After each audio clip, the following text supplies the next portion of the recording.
What's going on, everyone? Welcome back to the corner. I'm the Dean as always, and today we have Ashes of Creation. So this is a game I'm kind of mixed about. Part of me is kind of hyped for it, but their recent alpha key stuff has made me a little hesitant on actually buying it or anything or wanting to really play it. But I saw that they released this. Now I've seen a little bit of it, uh, but I wanted to. I got a certain ways into it, and I wanted to talk about it a little bit from a game design perspective. So for those who don't know, I am a junior game developer. Um, I've studied game development, the process, the pipeline, everything involved in it. I don't know everything, but I have a very good insight into everything.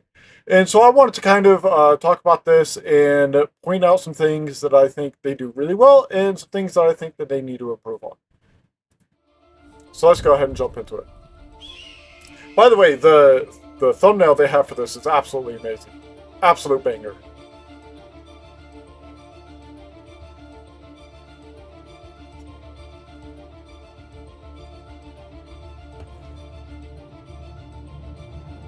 Hello, everybody, and welcome to another day in Vera. And we have an exciting showcase for you today.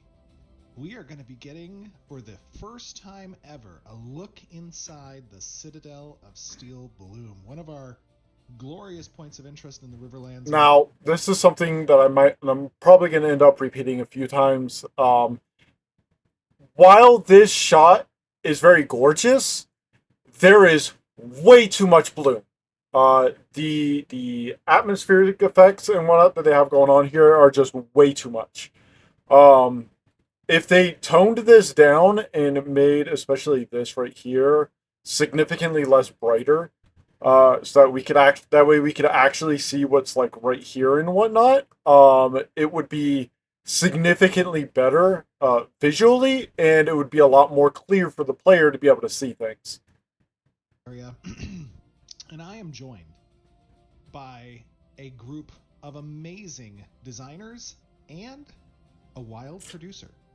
I have I have joining us today Jindrak, Jeremy, our senior world designer. Jeremy, how you doing, buddy? I'm good. How are you? I'm doing very good. Very All right. excited. Very excited to see what you guys on the world team have been cooking up. Now, as someone who has never played this game before, one thing I can immediately point out here is this is DPS 100%.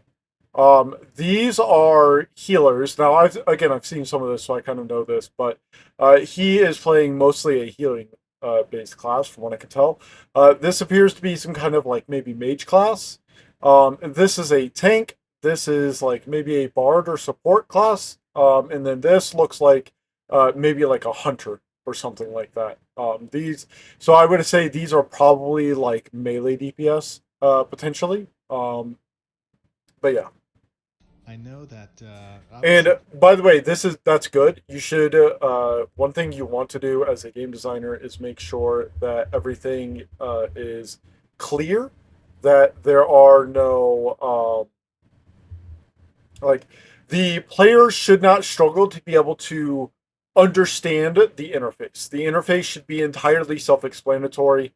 So like down here, obviously you have your abilities. The issue is that just at a glance, right? I don't know what any of these abilities do. Like this looks like some kind of chain, maybe.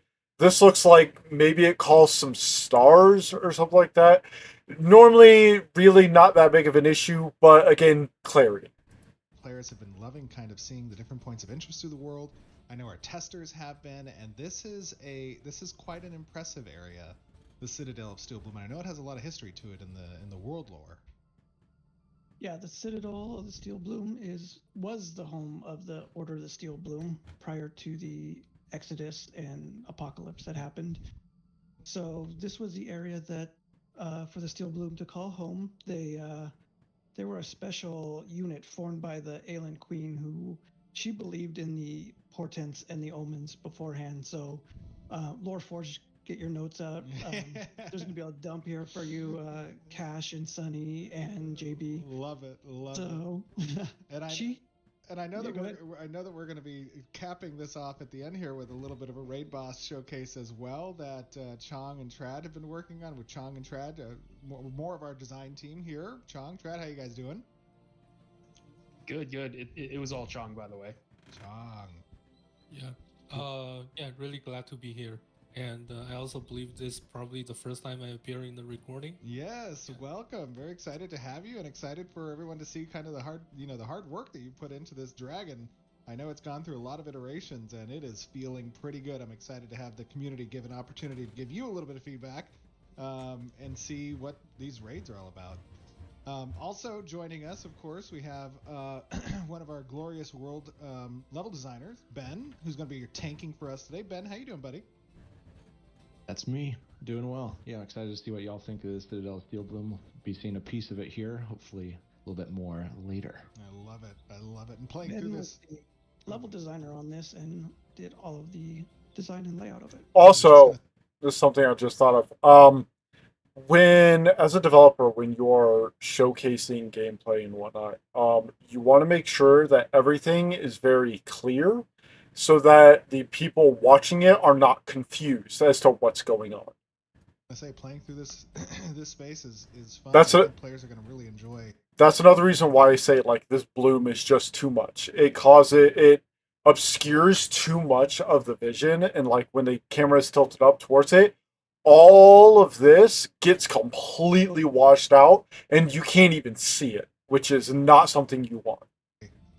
Some of the complexities of the interior spaces here. Also joining us, we have Tony, the narrative designer here, responsible for the event that we're going to be going through. Tony, how you doing, buddy? I'm doing great. I'm so excited to get into this place. It's one of my favorite locations.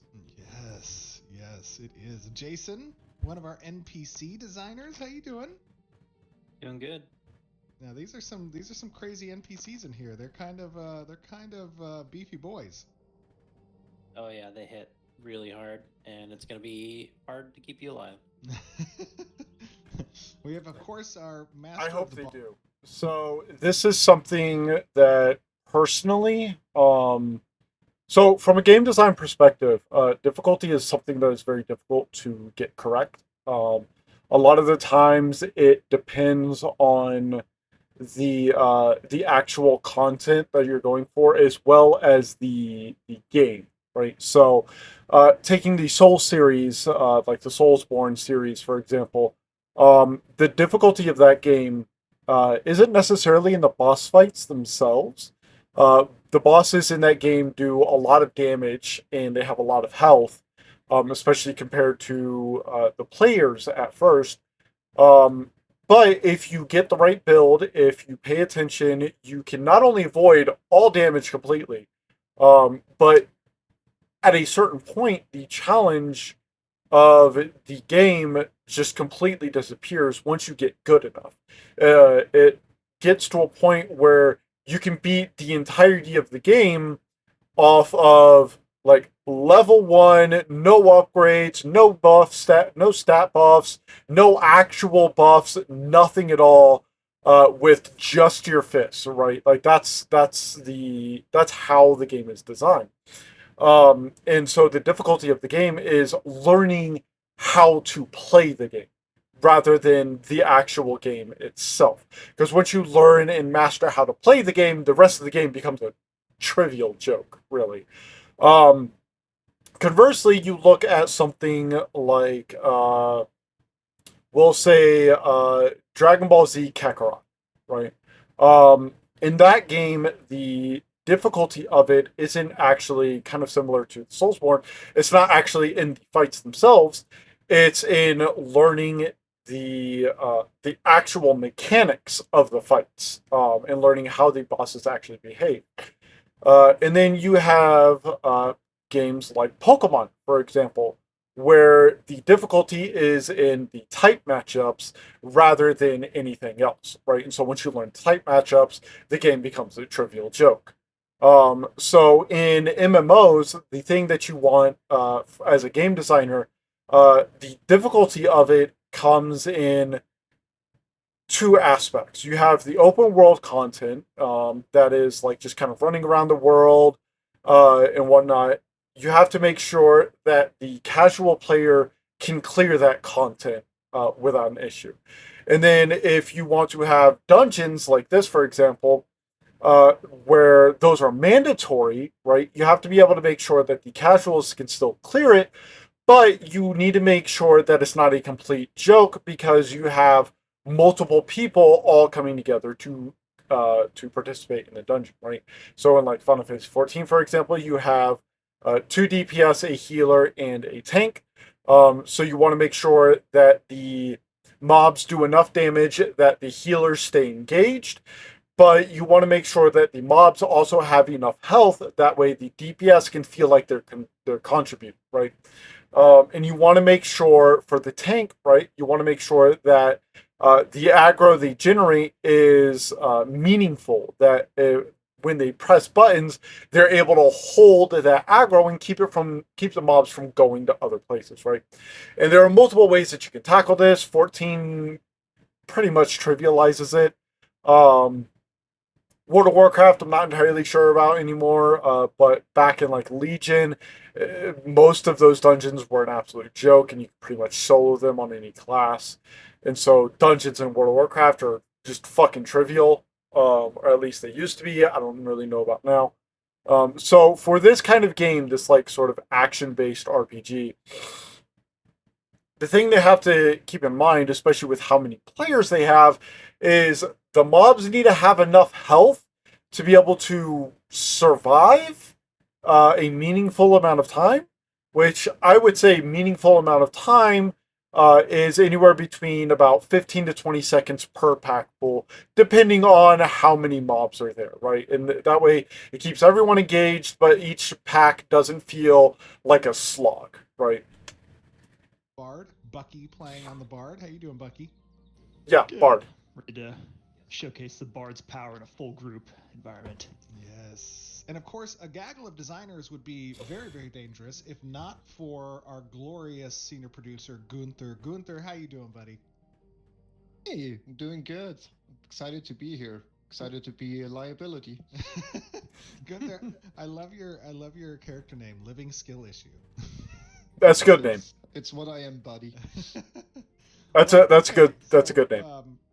Jeremy, you were touching a little bit on this space, but before we even get into the Citadel of Steel Bloom, I notice out here there is this space that is just ridden with like nastiness. Talk to us a little bit about this area out here. Okay, so this area is called the Harrower's March. So this was an area, the Harrower was one of the ancients' lead slaughterers. He led a group of marauders through this area during the Exodus and the Apocalypse. So after the events at Carfin, he was directed to this area, and this is where they slaughtered a bunch of the Steel Bloom as the Steel Bloom was trying to protect their citadel and what was locked within. So this is the remnants of that from 1,000 years ago. It still hasn't really recovered, kind of has a pall to it. Yeah. So this is good. So talking about lore for video games and whatnot, you often see in a lot of video games, you'll enter an area and it'll be called something like the Destroyer's Step or something like that, right? But there's no actual, or at least there's usually no actual in-game reason for it to be called that, right? And most NPCs just kind of either gloss over it or just outright don't mention it, right? And so having a reason for something to be called, whatever it is, like this is Harrower's March, for example, and having an actual reason for why people in this universe call it that is good. It's world building, and it gives the player it tells the player that there is a reason that this is a thing, that this is called this. It's not just called it because the developers thought that that's what it should be called, right? So not a lot of people will necessarily care about that kind of thing, especially this kind of minor detail. But for lore junkies and lore nerds and people who are very, very excited about like, why is this called that? Why is this called that? It's very important, and it will make them very, very giddy and very happy. Me myself, I am a lore nut. I love lore. The more lore you give me for a game, the more excited I will be for that game. And in some cases, if the lore is strong enough, uh, I will continue to play that game, even if it has like really shitty combat or an otherwise rather mediocre story, right? So if they have really, really good, interesting lore, that's all the more. Like this right here, like they said, this is the Harrower Step. It's called that because the Harrower, who was this actual dude, this actual person, this ancient, as they call him, he marched through here. That's why it's called the Harrower's March, right? It's because the Harrower marched through here on a mission, right? And I love that. That's so cool. It's got some nastiness too. I noticed there's like some bones and stuff. I don't think Environment's quite done with this space just yet. I hope Some of not. the concepts, and they look a bit gruesome. We talked a little bit in the There are some, and we'll get to I'll talk about this later, but there are some things that I would really love to see them do with these kind of areas for a multitude of reasons. And there are things I would love to see them do with it when certain events happen. AMA, or not the AMA, I think it was a last month stream. Some people were asking if there was an update on the on the rating that's intended for Ashes of Creation, and it will be mature. And part of that you're starting to see get riddled throughout here, not just in the narrative design and dialogue, but also just in the setting, right? Having this kind of more morbid, grotesque-looking spaces. Yep. And this area was Ben's idea, so if Ben wants to add a little to it. Yeah, got to keep it grisly. We knew we were going to head for a little bit more of a mature rating, and this is one of the opportunities we've got to bring that full force to bear. So, yeah, and so talking about like the rating of games, right? So in Final Fantasy XIV, when they did the Monster Hunter collab, one thing that Yoshi P said he would have really liked to do was add like actual part breaks. So like in Monster Hunter, you can cut off their tail and you can see it get like just severed off and everything. It's really cool. But he said the only way they would be able to do that is if they increase the age rating of Final Fantasy, and the only time that they're allowed to do that is when they release an expansion. And he really regrets not being able to do that, but he hopes to be able to do that later on. And I believe in the expansion after Stormblood, they did increase the content rating. But I might be wrong about that. But yeah, so if they want to go for like a more mature rating, like 17, 18 plus, or maybe even like an adults only kind of vibe. I don't think adults only is what they're going to go for, because it's pretty hard to get your game rated as adults only. Like even GTA is not adults only. But if they want to go that route, then it will allow them to really, really make things gruesome and really just like kind of grotesque, and really lean into that vibe even more. So I would say even going with like a rated M for mature, that alone will allow them to add so much just sort of like nastiness, grotesqueness, maybe even a little bit of like filthiness to the whole setting, and that could be really cool, especially for this kind of area where from the vibe that I'm getting is that this place is a very sort of decayed like like almost wasteland-esque kind of vibe. might not be for the faint of heart. Looking forward to seeing what our environment artist can do with it. I love it. So this space up here right now, I see that on the map there is One sec. All right. a event going on here now. Obviously, we've shown in the past, when events can occur, they swap out populations, right? This is all part of our dynamic world. Those events are responding to something that the players are doing or something that's happening in the world. Talk to me a little bit about the event we're going to experience here, Jeremy. This event, we're kind of taking place quite a few. So, before he gets into this, I just want to point out, this is another reason why I say they need to really tone down this bloom.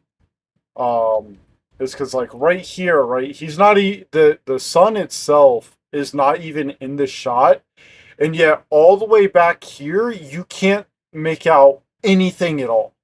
There's no way you could tell what's down here, and that is really bad for clarity. Now, I assume you can turn down the bloom in the settings, but from a presentation standpoint, right, they're trying to show this off. This makes it really hard for the casual consumer of it to be able to tell what's going on back there. And this is something that they will notice. Quite a few quests into a story arc that is dealing with the people who are residing in the Steel Bloom right now, the Citadel of Steel Bloom right now, which is the Forsaken Blades. Now, this is actually perfect. So right here, you can see a clear divide from the bloom. You can kind of make out that there's someone over here, right? But over here, you can visibly see 1, 2, 3, 4, at least 5 different enemies, right? And you can clearly see them and make them out. No issues at all. But over here, you can barely even see this dude. This is another reason why the bloom, presentation or not, the bloom needs to be turned down for these kind of things. Which is a military unit off of the Kalar who defected, mutinied, left, and went on their own. Yeah, see, now that he's moved this guy out of the bloom, you can very clearly see the outline and everything of him. Before, you could barely even see this, barely even see the glow. Location. And they've been dealing with cultists to kind of increase their power. If Tony wants to go more into what our current setup is right now, before going in. Sure. Well, what we're dealing with here is it's always a dangerous place with the Forsaken Blades, basing their out of this impregnable grand fortress. But since the story arc we're in is reaching its tail end, it's created a narrative climate that is going to allow this ragtag band of adventurers such as ourselves an opportunity to complete our quest for some rumored relic called the Orb of Ultimate Essence. Ooh, that sounds exciting. We're into a part where the cultists and the Forsaken Blades have made a deal that now the Forsaken Blades have gotten this fire empowerment, so they are now stronger and they're answering to the cultists now, so they kind of gave up some of their freedom and autonomy while working with the cultists for this increased power. So now during the story of the quest, we've gotten word that they're trying to attempt to break into the vault now using some kind of relic, and we're in our quest to prevent that from happening, because we know if they get in, that could be really bad. I see a lot of these NPCs up ahead are kind of flame ridden a bit. Is that reminiscent of the relic that they have acquired? Yeah, that's part of the empowerment they got from the relic that they've been manipulating. Nice, love it. All right, cool. Well, maybe we should see what we can get up to in here. You wanna who's Usul? You're a tank, right? It's me. All right, you look stout and steadfast. Digging it. Always ready. All right. Well, I think so. Talking about class design and like armor and whatnot, right? This is something that can be both good and bad.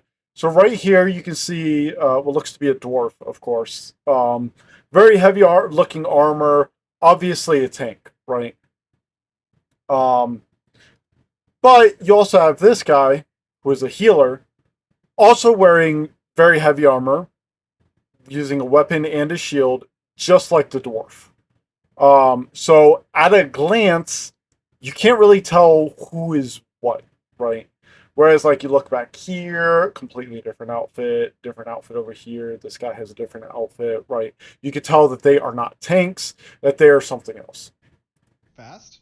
Digging so it. This is a very minor thing, obviously, but these are things that are just like minor clarity things. So you want to have something, whether it be how the armor looks, or maybe even just completely changing. So when I say how the armor looks, I don't necessarily mean changing like the visual aesthetic or the visual look of it, right? Like not changing it from like plate mail to leather, right? That's not what I'm talking about. What I mean is having like symbols or something on the armor itself that differentiates it from like a tank to a healer, right? That's sort of what you want to try. All right. Well, I think You want you're it gonna be marking to for to us. look unique. Now, guys, these are elite mobs, right? These are 2 stars and a mixture of some 3 stars as well. We talked a little bit about the elite system in the past. This is going to be difficult, so if a few of us die, that's to be expected, but hopefully that's not going to be the case. What do you think, Ben? How are you going to start with this? How are we going to pull? We're gonna do this classic body pull style. So I think we've got somebody marking high threat enemies here. That arsonist, no joke. We're gonna try and get him first. I'm gonna move up. So talking about clarity again, real quick. So we know this guy is a elemental of some kind. He's floating around, probably going to use ranged attacks, I would imagine. Obviously, all of these are going to do a lot of fire damage, right? You can just tell that because they are on fire. This guy is a ranger. You can tell because he has a bow. This guy has been marked as they have pointed out. All right, let's do it. And so, but the only reason why I knew this guy was an archer is because I've seen this before. But if I was just looking at this like right now, you can't tell even what this is. This could just be another fire brazier, for all you know, right? If you didn't know already. So again, just minor clarity things. Talking about this, and this is obviously gonna be a lot of pausing. Like this. Very nice visually, but the fact that it fades away before you actually see the full radius, like there should be, you can have the fade away, but just have you should always have a clear indicator of where exactly it stops, right? So if, let's say, hang on, I'm gonna get something pulled up so I can draw on my screen. Okay, so so they have this fade like right here, right?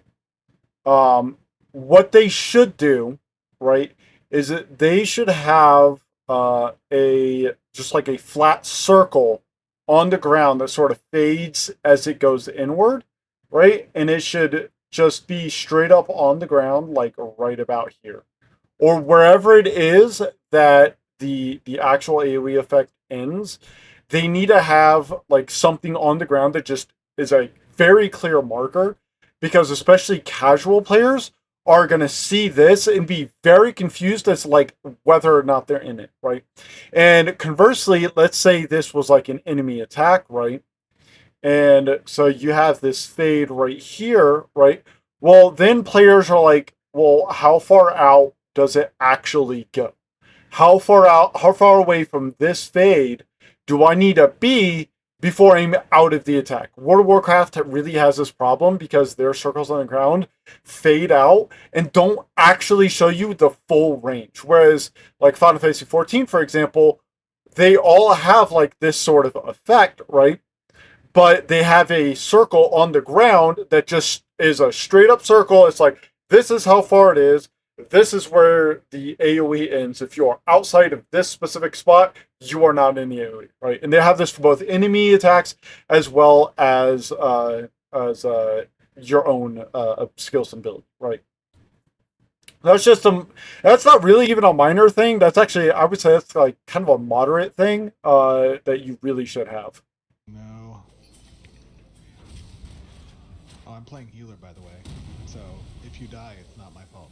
Got the classic start, pulled the whole encounter. Yeah, you know. I'll go try and stun this guy. Alright, Gindrax getting punked a little bit here. It's the life of the fighter. Take some, deal some. Looking at. Okay, this isn't too bad. Watch out for the fire. Oh yeah, these guys. So what is that I'm on it. ability? They have some ability that kind of drops a fire zone. Now, game, the actual gameplay wise, the tank should always be picking up all the mobs. If there's ever a situation where the tank does not need to grab a mob because its damage is either completely negligible or whatever, that's bad design. You don't want that. All mobs should pose a threat large enough that the tank should feel obligated to grab the mob. Because if they don't, everything goes sideways, right? Like, because that's the tank's job, is to tank the mobs, not the DPS, not the healers, not the supports. No, that's the tank's job, right? And so the fact that the tank is not grabbing the archer is both hilarious and also really bad. Jason, Yeah, Flame elemental. I see the fire on the ground. It's very subtle. That is another thing. The fire on the ground. Let me just rewind here a little bit. So this fire is bad. It's right here. It's actually two poles, one here and then one here. This is bad because of visual clarity. Like I said before, players, because of this like sort of fade out that it does right here, players won't know how far exactly, at least they won't know intuitively, how far away they need to actually be before they're out of this, right? And so, like me, for example,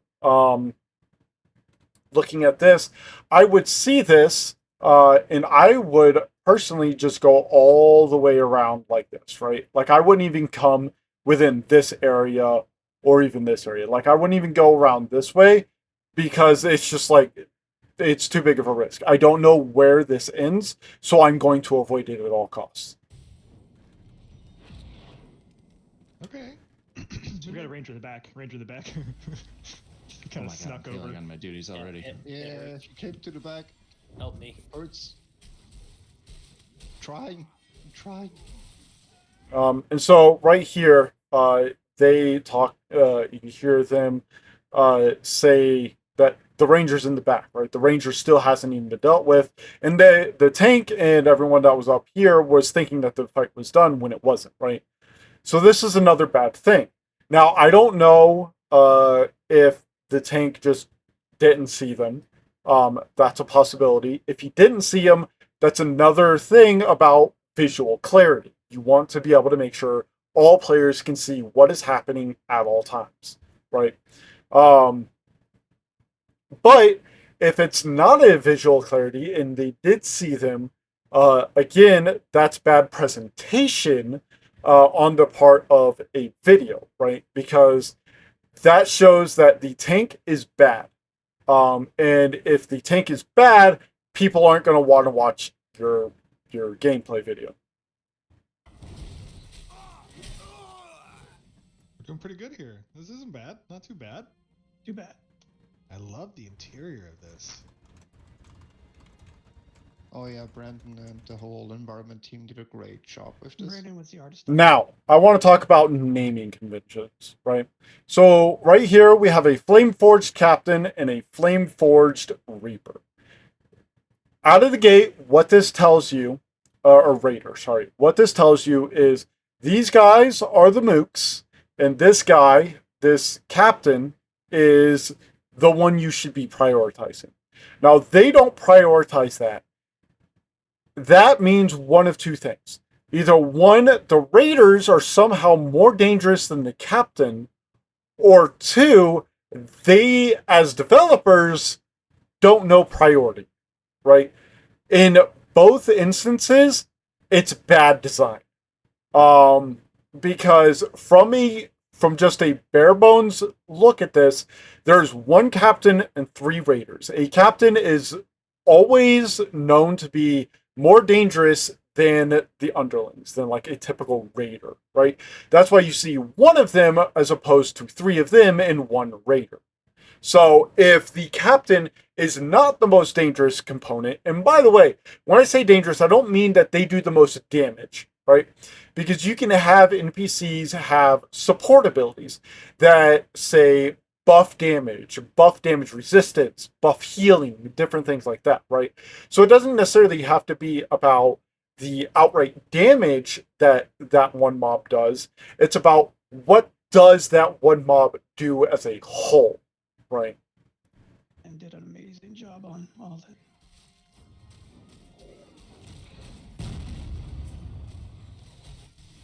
There we go.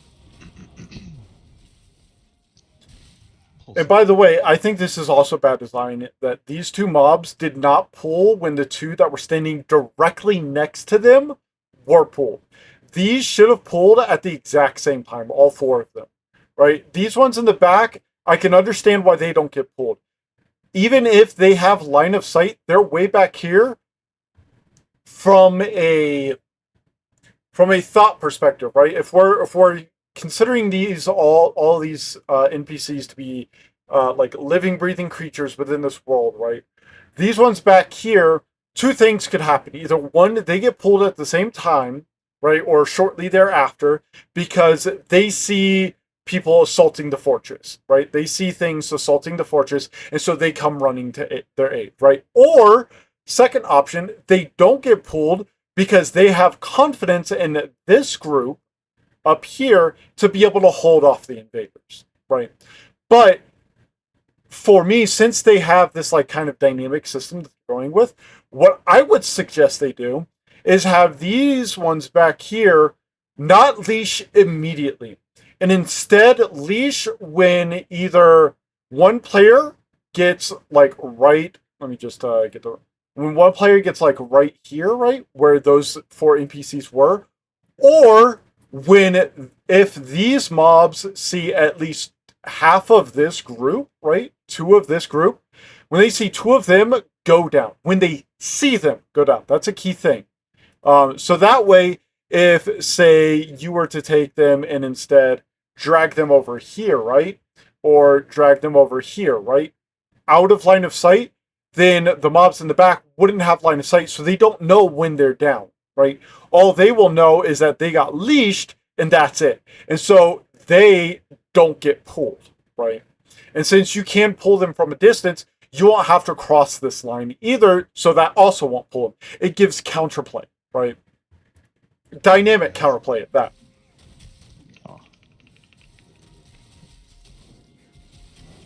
Also, the fact that he got that close to them and they didn't leash is also really bad.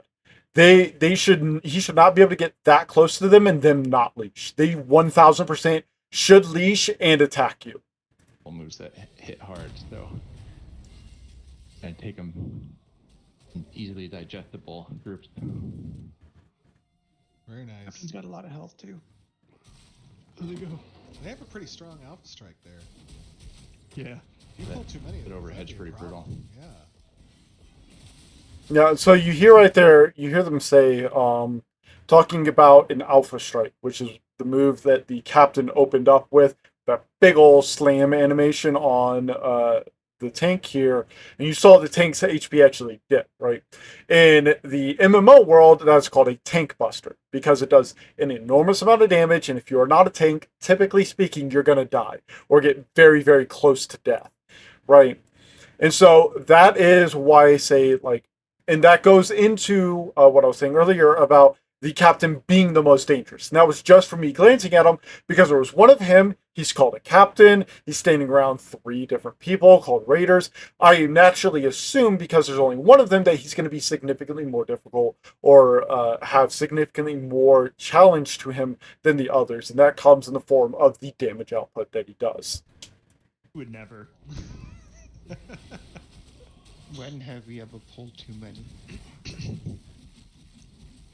So Jeremy, as the different events kind of spawn for this space, there's a lot of different compositions that are possible based off of, you know, what narrative is happening within the different POIs.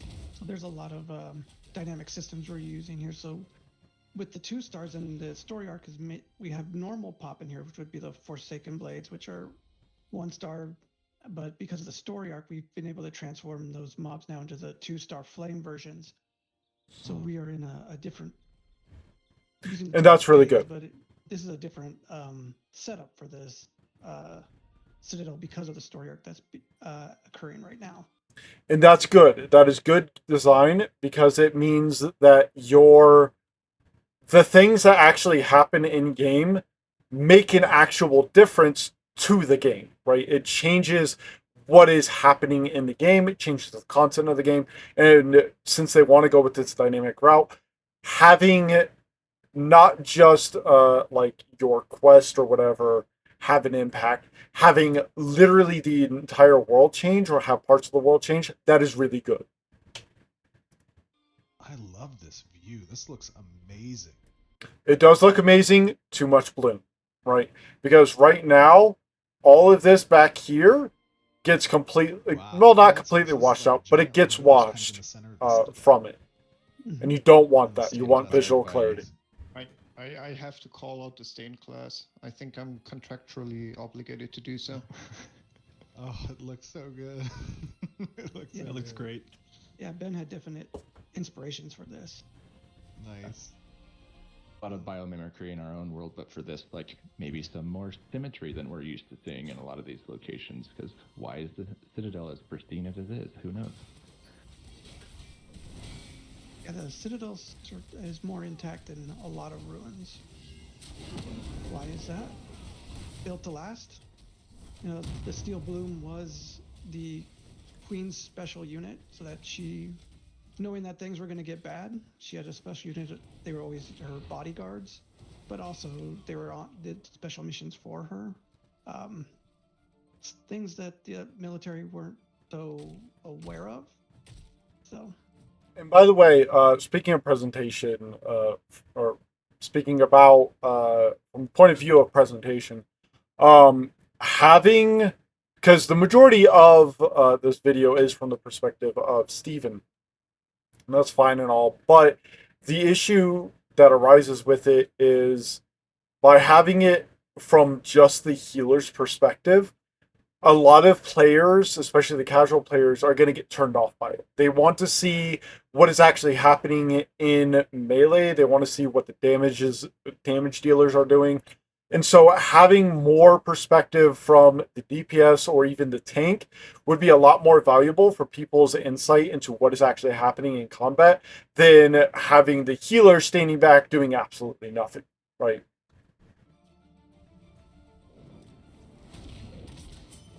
So, this event right now, what is it about?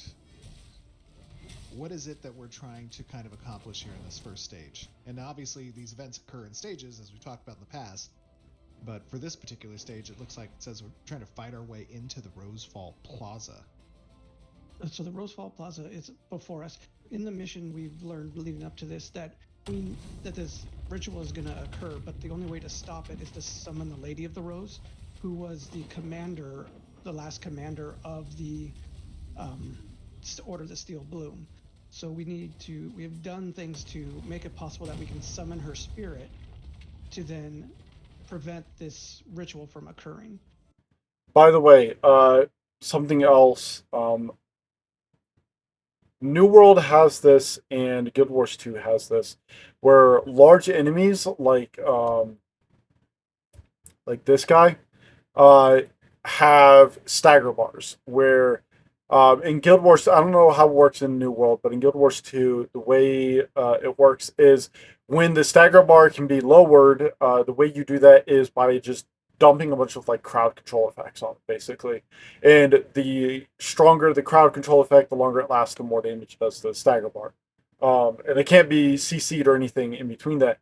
But since mobs are typically, especially like big elite mobs, are typically immune to like crowd control effects, having the ability to stagger them and then have extra damage that you can do to them while they're staggered is always a good thing. It makes it not only makes the combat more interactive and more interesting, but it incentivizes players to actually hold certain abilities and use them at a specific point and actually strategize and think about their actions rather than just 1 2 3 1 2 3 1 2 3 1 2 3 1 2 3 and just mindlessly slog through, right?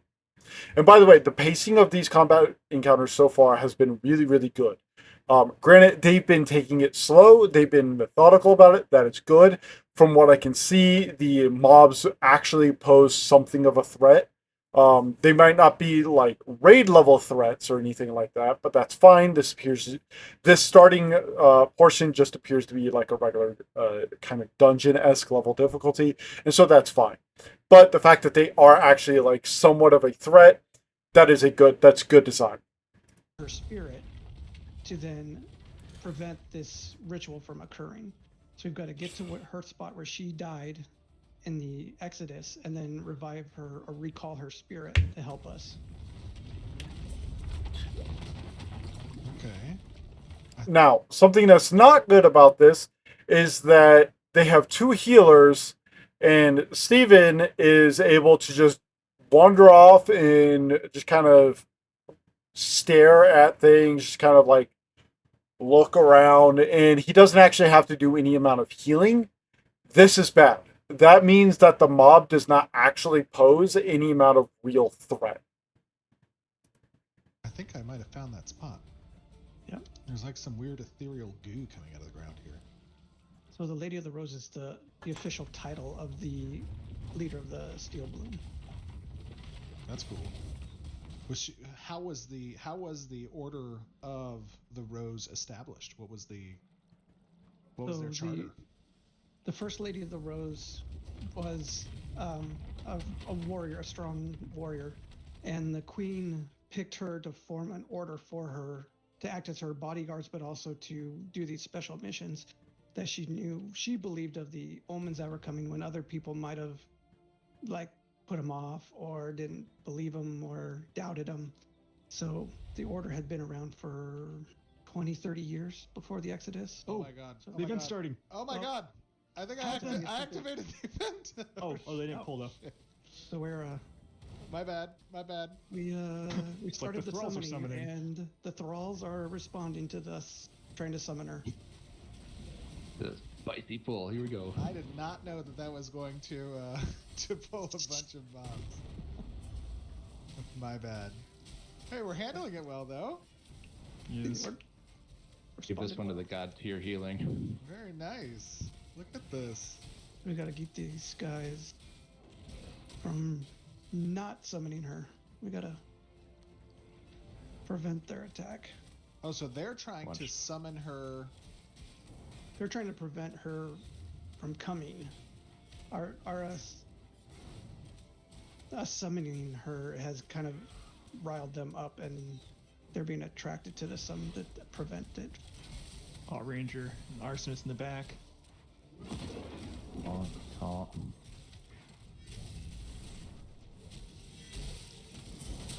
Hey, we're doing pretty good here. Not doing that Running. bad. So as we defeat them, it's Get that ranger off killing the you. objective at the top. The arsonist, on the other hand, does not want to obey. Okay.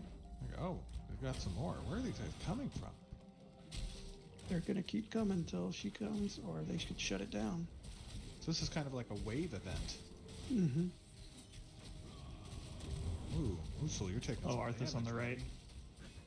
Something I want to talk The, about. So he mentioned this is sort of like a wave event, right? You have to fend them off until she gets summoned. Now you can see up here there is a progress bar. It should not be all the way up there.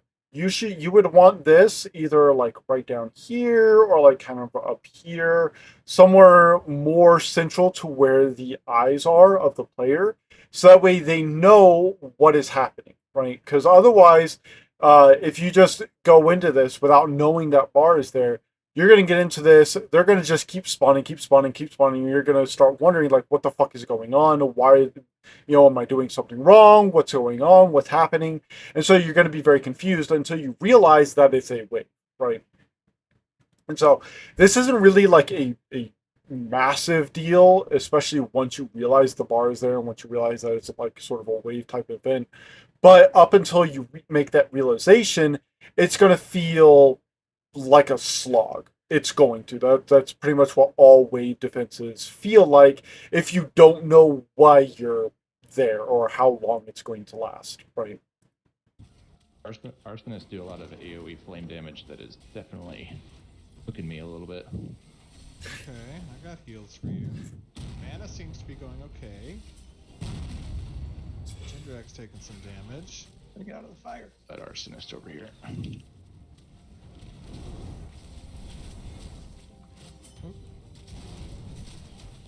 Nice. Bucky, you're doing a great job with that. With the bard, buddy. Yeah, the shielding dance. Yeah, the shielding dance is awesome. All right. She comes. Did it. Oh, look! It's the lady herself. So again, There she goes. I'm on the combat time not too long. That's maybe a little bit longer than the first few pulls, but that was because it was wave defense and they couldn't moderate how much they're pulling. fire though. Fear not. She's here to save us. Oh, where's she going? What is she doing? It's going toward where the evil ritual is taking place. Okay. Also, moving far too slow. What does it say here? As a ghost that is completely as a ghost, this NPC should be moving significantly faster. She should be moving at least at player speed. It's a ritual. Okay, she's gonna channel to shut it down. Oh, she's channeling. She's gonna attempt to spell break the ritual curse. Okay. Oh, we've got an whoa, ancient. What is No. this guy? He He's who gonna stop- beguiles. He's gonna try to stop her. Oh, he's Oh, look at channeling ads coming in. against her. Oh, you gotta protect her. They're coming to. Gotta protect her while she's. Arson's coming in Channel. the Oh, back. right on her. Yeah, keep her healthy. Yes. Oh, we can heal her. Arsonist. Oh, okay. My harpoon got interrupted. Don't let her burn her. Okay.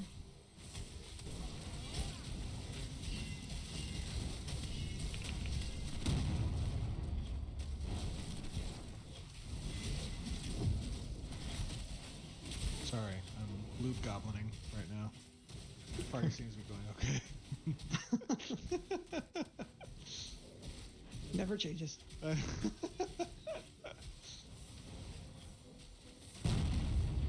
So we're defending her while she's channeling. What is this stage? Let's see here. Oh, we're nearly. What is this? For about a Got minute. new spawns coming in from the sides.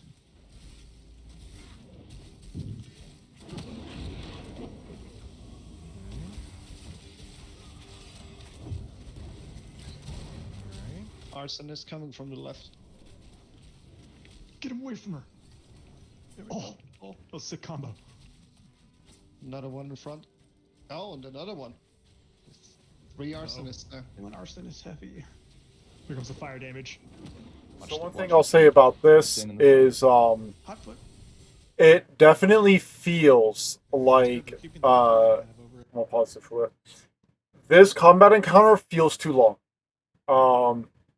I know how long it takes, but from an in-game perspective and like as a player, if I was playing this, by the time this ends, I would feel like this is not like significantly. I would say this is probably maybe 20 to 25% too long of a wave defense. And the reason why I say that it feels like it's too long is because there's not really a lot happening.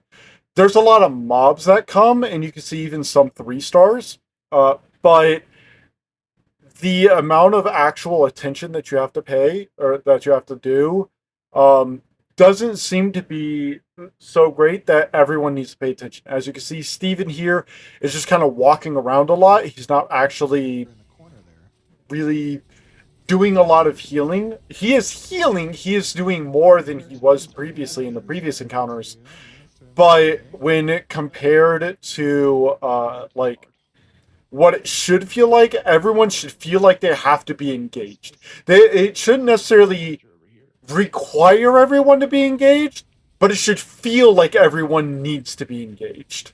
It's kind of like the Gary Gygax saying for D&D encounters, where the players should, This is a good fire. Don't worry about the way a D&D encounter should be done to be a good one, is the players should feel like there's a 60-40 chance, where there's a 60% chance of them dying and a 40% chance of them surviving.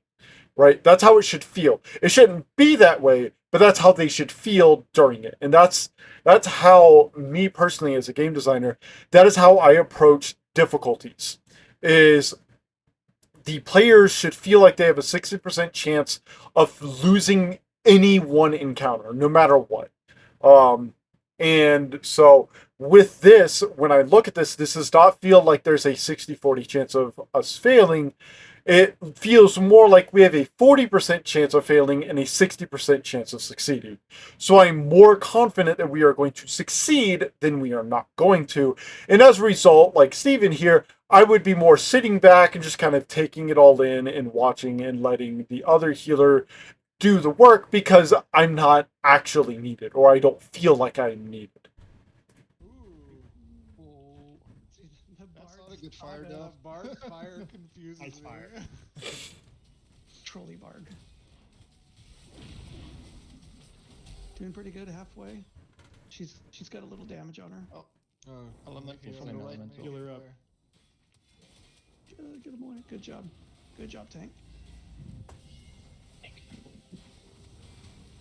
Leave those flame patches on the ground whenever they do the charge, and I Yep. don't want that to get left under. Not a flame elemental from the left. Ooh, that's a lot of flames. That is a lot I of. love that circle. Just run to it like a moth to the flame. Usul, you got almost 6,000 hit points. Holy smokes. Beefed up. You are beefy. He's full defense mode. Yeah. Chom's the XP grits. just keeps going down and up again.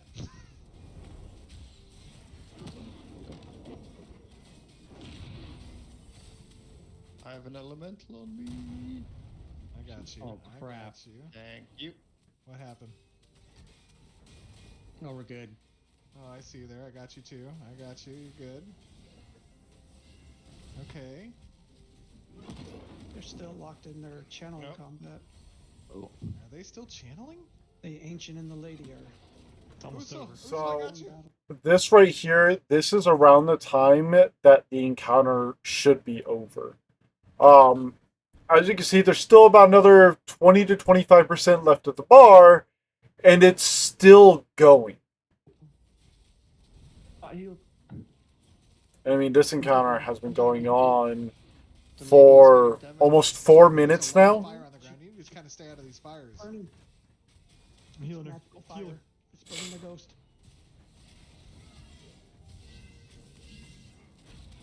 Okay, alright. It's happening.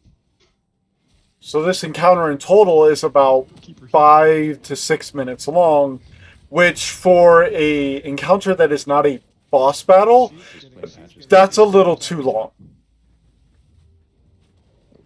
Oh no, Usul. Oh my god, lot of heat. TGWP. No. No, I can heal myself. I have life drain. Nice. It's got blood infusion. I will heal myself. I don't need you. That was good. I'm just really worried about the crits. I know, those crits are brutal. We're nearly there. How much longer? That overhead. She needs to hurry up. It's close. Got it. We're there. She's taking her sweet ass time. Hey. Oh, we Yes. did it. Event succeeded. Okay, Steven, let's get this egg. Let's get out of here. Oh, there's an Turn this egg? relic. Yep, grab that. Let's Is get that the orb. relic? That's the relic they were using. Objective completed. Later to stop the essence ritual. Oh, Oh, I retrieved it. I did retrieve the orb. They were using That's was a right. relic. The orb of ultimate essence. Get out of here. A That's dragon great. approaches. Oh, Firebrand's coming. Wait, Firebrand? Oh, that's the Oh, dragon. this is what I was talking about earlier about He things I would like to see them do graphically. Is he upset about that or something? Or did we just give it to him nicely? Like, is he an You can intelligent try. dragon? Can we talk to him? How about you go talk to oh god. There he is. Where?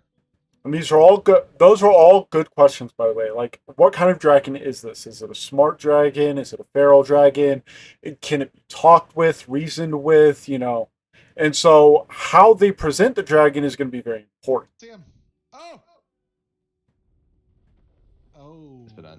Okay. I'll try my okay. hardest, Okay. but- Wait. I Now, think I get tanked. so the dragon entrance, I want to talk about this. This is where I paused the video and booted up OBS because this is what I really wanted to talk about. The dragon entrance is very, very anticlimactic. There is really no grandiose fanfare for a dragon appearance, right?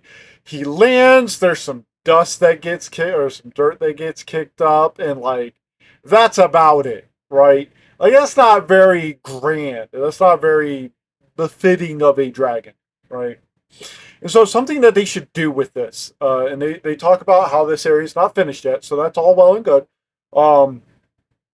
What should happen is the skybox, and I will admit I did get this from someone else, from Asmongold, but what they should do with the skybox is have the skybox over the entire zone when this event starts, like when it says a dragon is about to appear or whatever.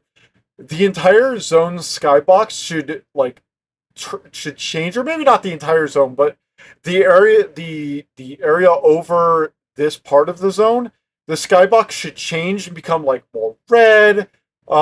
Maybe have the clouds start to darken, right? And when he swoops in, have him like breathing down fire on the landscape, right? Starting to torch the landscape, setting everything ablaze. And here's the key thing that I think they should do is don't even have the dragon land. This is something that I will admit gets me, honestly, maybe a little unreasonably angry, is dragons are not given the respect that they should command, right? Why is this dragon landing on the ground, right? So obviously it knows that its egg is here, it's come to retrieve its egg, but why does it land, right? If part of the argument is it doesn't want to destroy its own egg, for example, it probably wouldn't just begin to wantonly attack everyone, right? Because that could risk damaging its own egg or destroying it, right? So that argument I do not feel would be a very valid one. What it should do, right? The egg being a part of it, being its offspring, the egg, and even evolutionarily speaking, should be either heavily resistant or immune to the dragon's fire, right? And so all the dragon should really do is just fly in the air and just begin to breathe fire down on everyone, right? Because it doesn't actually have a reason to land, because all landing would do would give the players, give the heroes in this case, or its enemies, its perceived enemies, all it would do is give them a way to actually attack it. Whereas if it's up in the air, the only way you're hitting is with ranged attacks, like spells, arrows, etc. Right? Now, I don't know exactly what the lore is behind dragons in this universe, behind Ashes of Creation, but spells in most fantasy universes aren't necessarily the most effective way to kill a dragon. And arrows typically just kind of bounce off of the dragon's scales, right?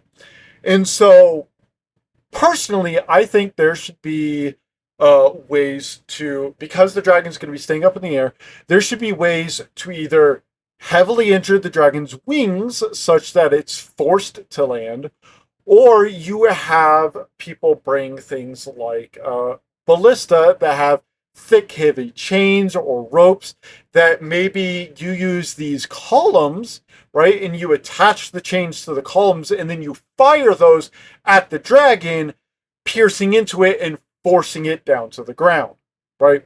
These could be dynamic, interactive ways for the players to force a dragon to land such that you can attack it in melee and whatnot, right? And this would be more engaging, more exciting. It would give the players more reason to actually do things outside of this encounter to prepare for this encounter, right? Now, obviously, when you first arrive here, maybe you don't have knowledge of the dragon, right? But in that case, I would say that would be poor design. There should be quest dialogue, there should be talks of or rumors that are stirred up around what exactly this orb is. Um, for example, you could get there and go to interact with the egg, and if the character that interacts with it doesn't have prior knowledge of it, has never done this before or whatever, has never gotten the quest that gives you the hint that this is a dragon egg, they could look at it and instead of just grabbing it and picking up and causing the dragon to realize where it is to find it, instead the character either makes a note or maybe there's an NPC or something that makes a note that, oh, this doesn't look like just an orb, this looks like an egg of some kind. Maybe I shouldn't interact, maybe I shouldn't touch it just yet, right? And then rather than going and just grabbing it and running off with it, which you can do with like maybe a second interaction, right, where you just grab it, you then get like a quest update to go and try and figure out what this thing is. You go and find maybe a mage or something that can study it, analyze it, whatever. Maybe a historian, you bring them over here, they look at it, be like, this is a dragon egg. Or perhaps when you bring the historian back or whatever, right? The dragon egg is gone because the dragon has come, reclaimed its egg, and ran off with it, right? And so then you miss out on this encounter, yes, but it adds to the dynamic feeling of the world. Or you could even have the enemies respawn because they have come back to reclaim this place, right? Something like that. And these are all just small things that you could add that would build to the lore, build to the world, make things more dynamic. They say they have a lot of different dynamic systems going on here, so they're obviously leaning very heavily into that kind of dynamic flow. And so these are just more ways to add to that dynamic layer, more ways of giving players agency over what is happening in the world, and more ways to interact with that world. That by myself. We definitely need some friends if we're gonna actually defeat this guy. This is a full-fledged raid boss.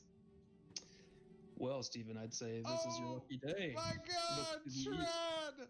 Do I need to look to the east on the third day? It's the fifth day, not the third. One of these days. God, there's an army over there. Oh, there is an army. We need to go inspect the troops. And also, this is why he, if you notice at the very beginning, this is why he never panned his camera this way. Whenever he was turning around to look at everyone, he was turning it this way instead of this way, because if he had turned it this way, it would have revealed all these players. So that's why he wasn't doing that. That's something I noticed. Have over here volunteer testers. What is going on? Also, I totally think this is like a really cool thing that they're doing. It's just getting like the testers involved and bringing them into the video and everything. This shows that they are actively communicating and talking with their community and interacting with the community. This is a very good thing. Perfect formation. Yes. Yay. We will destroy. What a coincidence. Might we get a raid invite? Should we drop group? Group? Do we have Margaret in here too? Yeah, Margaret, are you with us, Margaret? And by the way, this is you can hear them sort of talking about in the background about how they have to drop group in order to get an invite to the raid group. This is something that they need to change and that they need to fix, because you shouldn't have to completely drop your party in order to start it. World of Warcraft doesn't do this. 14 doesn't do this. No other MMO does this.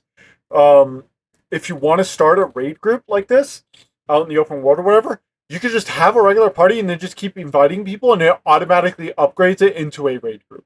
And that's exactly what it should do here. And the fact that it doesn't is really, really disappointing, and something that they 1000% need to change and need to fix. The world's best healer? Sheesh. Setting expectations. Where is Margaret? Margaret, join us. Oh, Margaret. All right, well, we shall drop group, right, to get invited to the raid? Yeah. Yeah, mine. I invited you to raid. Yes, there she is. Welcome. Margaret has brought us friends. Many friends. Oh, so we're supposed to lead. I'm gonna join the raid. All right, I'm waiting for invite.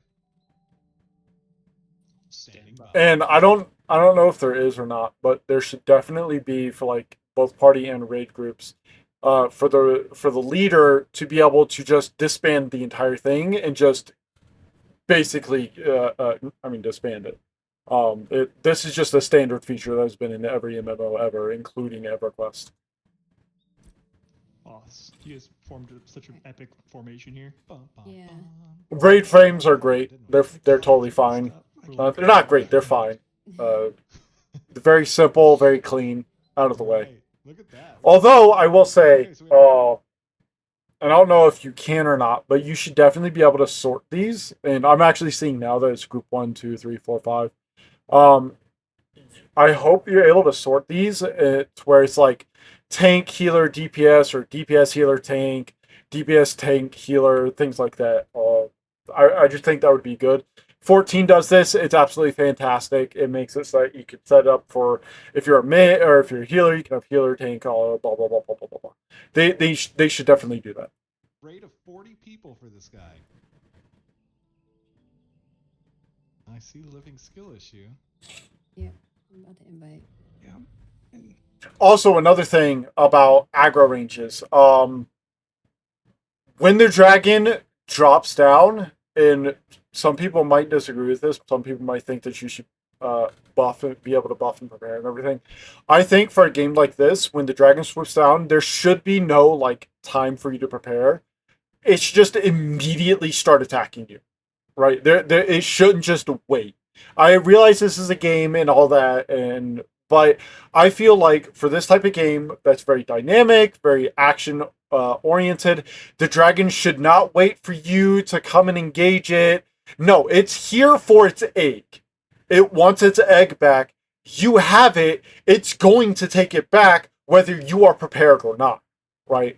Unless they want to try and add something in where maybe you can try and talk with it, maybe try and talk your way out of the encounter or whatever. Unless they want to do something, if they want to do something like that, having it not just immediately attack, that's fine. But if it's just there to reclaim its egg and it doesn't give a fuck about you, 100% it should just immediately just start attacking you. And it should not stop until your entire party is dead. And for this kind of instance, you should get effectively one try, right?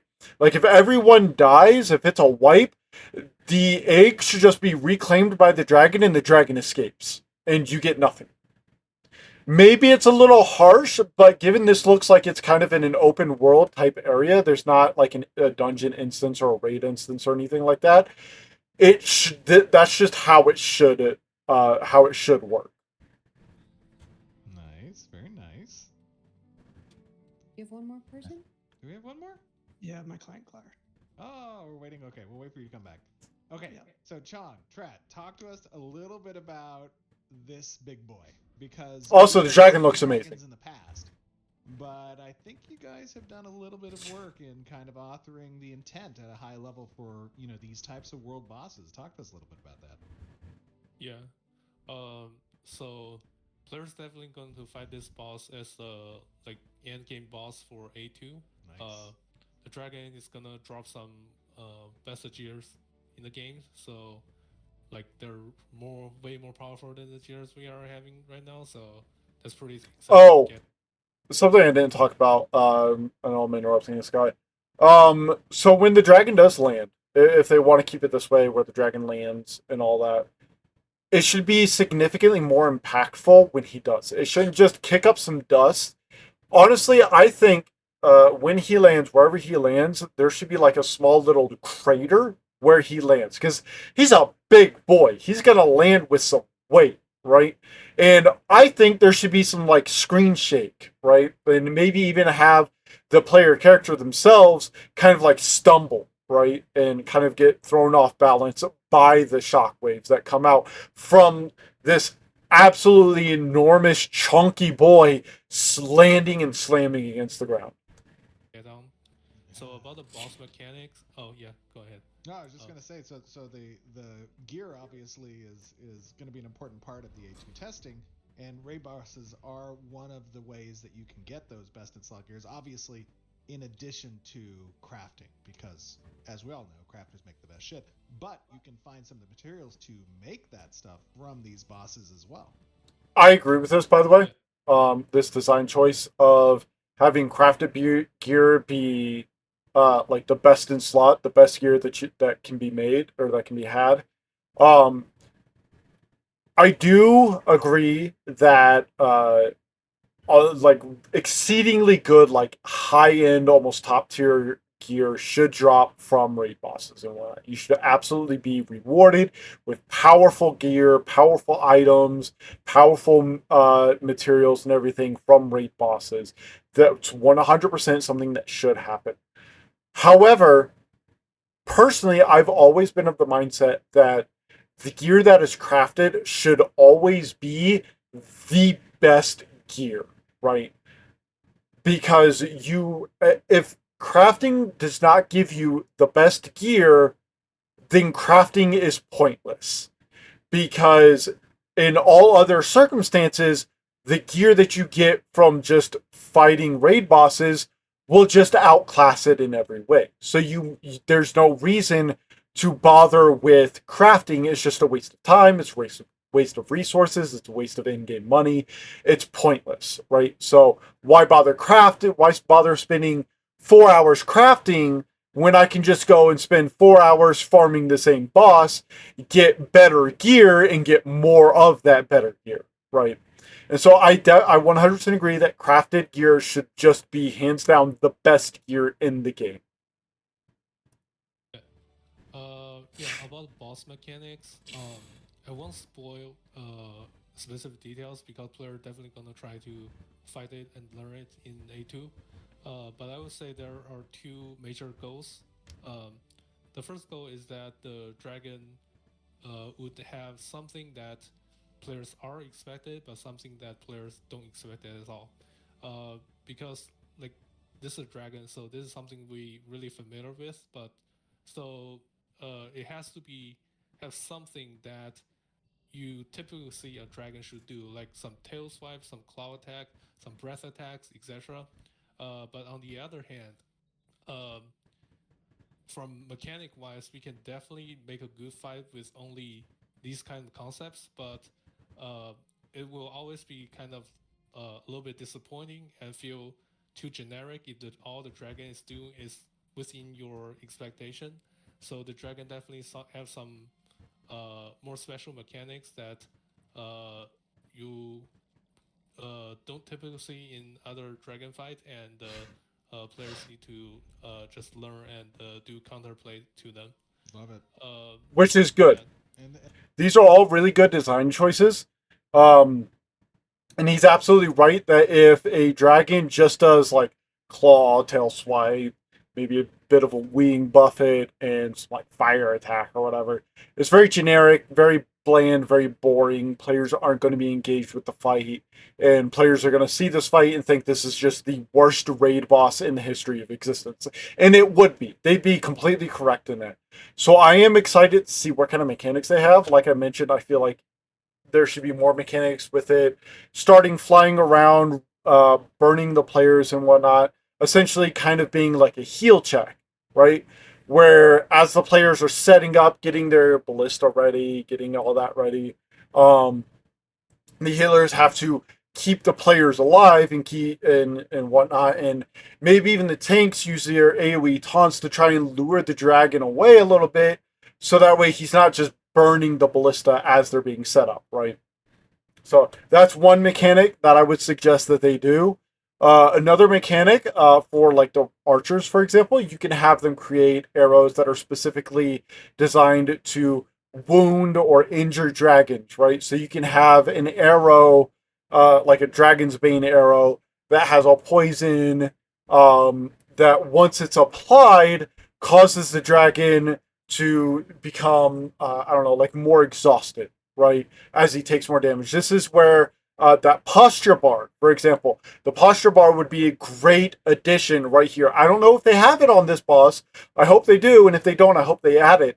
Because having a posture bar, you could have like these special arrows that are designed to break that posture bar, right? And then the ballista can be added as an additional way to help break it even faster, right? With these big, heavy, chunky attacks that when you fire them, they hit, they're impactful, they take a sizable, maybe like 20-25% of the posture bar off with each shot, right? So you can set up like 4 or 5 of them, or try to set up 4 or 5 of them, and if you can and get all of them to shoot at once, you can immediately break the posture bar and just make the dragon crash down. He'll be stuck squirming on the ground as he tries to like get back up, right? It gives the players chances to do a lot of massive damage as he gets back up. And then you can have the ballista bolt, kind of like the dragon in Dark Souls. Calamine, that's his name. So in Dark Souls, there's this dragon that flies around named Calamine in the Artorias DLC, and the only way to fight them is to go up to this mountain to find this blind hunter that used to serve Gwendolyn. I forget what his name is off the top of my head, but you have to get him to use one of his great bow arrows and fire at him, and he pierces the wing, shoves the arrow straight into the dragon's hide, stops him from being able to fly, he crashes down, and that's when you can go and fight him, right? Because otherwise, he's just flying around, and if you try and go to the arena, he's just going to immediately roast you, and there's nothing you can do. Like, literally, there's no way you can beat him. And so you can take inspiration from that, and have the players set up these ballista, aim the ballista, fire at him, do massive damage, knock him down, and then you render him incapable of flight, right? Whereas, or you could have, if you maybe the players aren't able to get the ballista set up, so you have these alternative arrows that can deal damage to the posture bar while he's in the air. You cause him to fall down when it breaks, but because they're not these big chunky ballista arrows, eventually after he gets back up, maybe, I don't know, 30 seconds to a minute into the flight, he takes back off into the air, and the archers have to switch back to these special arrows in order to be able to take him down again, right? And so it has this dynamic flow to the battle, right? And then you could also have it so where when he's down on the ground, that's when you set up these ballista during this intermission, when the tanks can hold that aggro and keep him facing away from the ballista. You set up the ballistas while he's down. That way, when he goes to take off again, you have them set up, ready to fire. And the moment that posture bar is ready to break, you fire them all. You make him land again, and this time it's for the rest of the fight because he has these big ballista bolts just sticking out of him, right? And this guy is he is going to be level what, 25? Is it for A2? Yeah, I think so. Very 25. nice, very cool. Well, we have Jindrak is back. I really hope that the Ashes of Creation devs watch this video, because despite what I said earlier about their monetization, that's whatever. I am excited for this game. This game has the potential to be a really, really, really good action RPG MMO. I'm really looking forward to it, and if they can nail these mechanics and nail making all these fights dynamic and interactive and engaging, especially these big raid bosses, it's going to be so amazing to be able to see these fights in actions, to be able to play these fights and interact with these fights. Dude? Yeah. Welcome, I Brian. heretofore passed the mantle. The mantle has thus been passed. Well done, Ben. From one dwarf to another. Why are both of our tanks dwarves? Naturally sturdy. Make the best tanks. And by the way, speaking on the ballistas some more, the ballistas, because they're big, chunky, meaty arrows, you can have them be more than just that one mechanic, right? So they've got him down, they've got a ballista bolt in his wing, he can't fly anymore. You could still load those ballistas and have them keep firing and doing decent damage, right? But that's the important thing. You have to make sure that the damage they do is worth the trade-off for the players that have to stop and actually load these ballistas and set them up and everything, right? So however much damage they do, it has to be comparable. It doesn't necessarily have to be more damage than if the players were just attacking them, right? But it has to feel worth the effort to keep using them, right? Otherwise, players are just going to ignore it entirely and not care about keeping him down permanently, and they're just going to go with the alternative, just knocking him down every minute or two, right? It would just be a better use of their time and a better use of their DPS. Brian, how do you want to do this? How do you want to engage this dude? Should we move over to the entrance here with the raid? Yeah. All right, let's do this. Let's Leroy this guy. Now, Brian, have you had a lot of practice with this dude? A little bit. We've been doing some testing on him. So yeah, we're gonna keep him in the middle of the field. Gotta keep him away from the walls and rocks and stuff.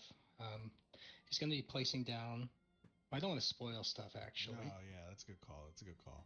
Just basically general awareness that there might be some fire in or around the dragon, and when that fire is shown, try to avoid it. Oh, do you see his little tongue? Kind of stuck it out. And remember, don't stand in the fire. Yeah. Oh, okay. He's getting a little frisky over here. Eating some KP grass. Oh, he's an herbivore. Should we kill an herbivore? Herbivore with teeth like that? Yeah. Or did he find one of these skeletons and wanted to pick his teeth?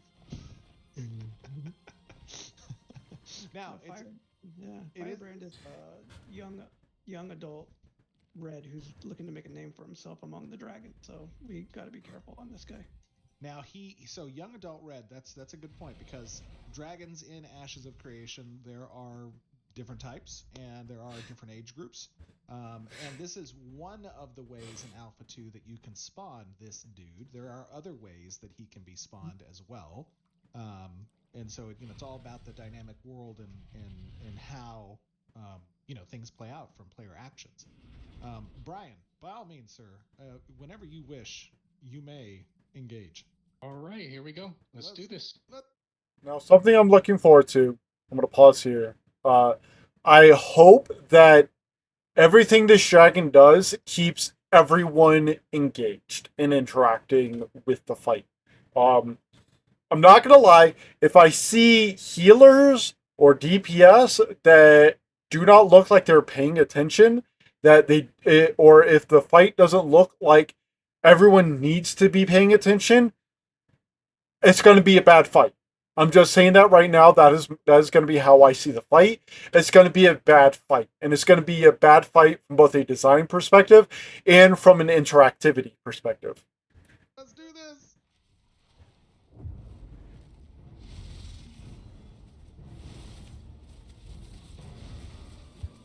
So right here, it looks like we're on the Bard POV. Back to the healer. I'm not going to lie, I really wish they would stop showing the healer. I'd really rather see all of the DPS and the Bard and whatnot. I'd rather see all of their perspectives than his. Yeah. So healers, you can cleanse the burn if you see somebody Get has the bomb, burn. spread out. Boom. Oh, he's right on top of his buddy. I'm gonna move him out of it. Yeah, I'm back.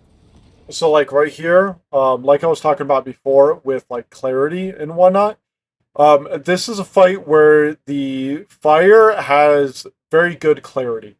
You can see there is a very distinct line right about here, right? Where that fire is, and I think this might be two different spots here, and then there's one right over here. This is a fight with good visual clarity as to where the fire starts and ends.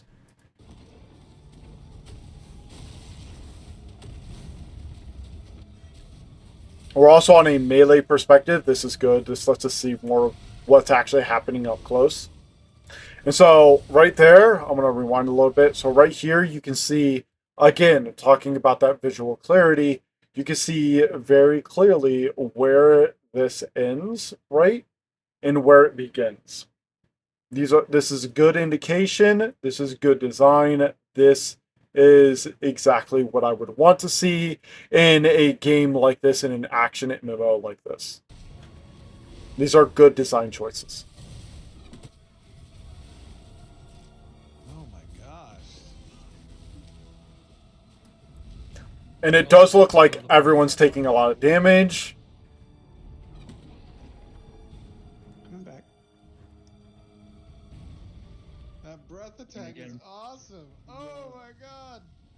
It looks so good. Chance did such a good job. Again, so whenever this dragon lands, I'd really like for at least there to be some sort of screen shake, right? Because when each time he lands, it looks and would probably feel more like a kitten jumping down off of a bed, right, and landing on the floor. It doesn't feel like a dragon landing on the ground. I would also like for the noise of the breath attack to be louder. I would like for there to be like some kind of maybe like a roar added into it to sort of really emphasize like an exhale, right? And just make that breath attack feel more dangerous as a result.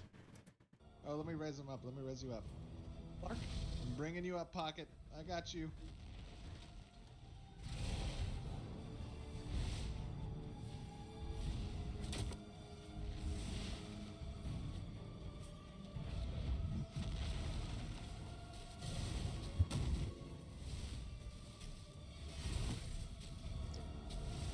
So far, talking about what we've seen so far with the dragon, granted we haven't gotten that far in, but we've seen a few mechanics. There's one where he stomps the ground and sends out like a little shockwave.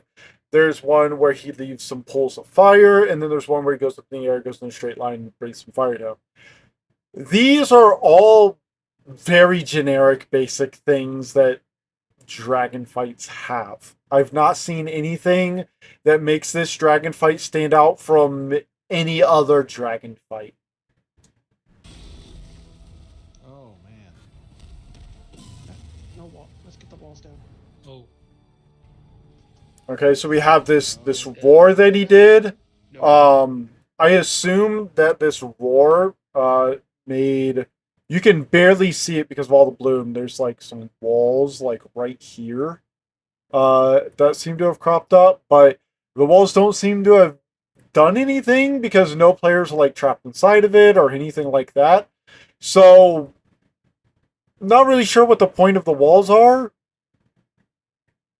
And again, because of all the bloom, it's hard to even tell that the walls even happen. Right? Now, these walls obviously came up as a result of like that roar that it just did. But there's no real indication when you're like far away that anything is happening. And you can see this starting up. These are good visual indicators of this like ring of fire that starts up, and then the inside of that ring begins to sort of ignite and light on fire, like you can see right here. And then it goes. There's a second ring and then a third ring. These are all very good visual indicators. These are all very good things. Now this is something that I haven't seen in really any dragon fight that I've ever been in or that I've ever fought. So this is very good.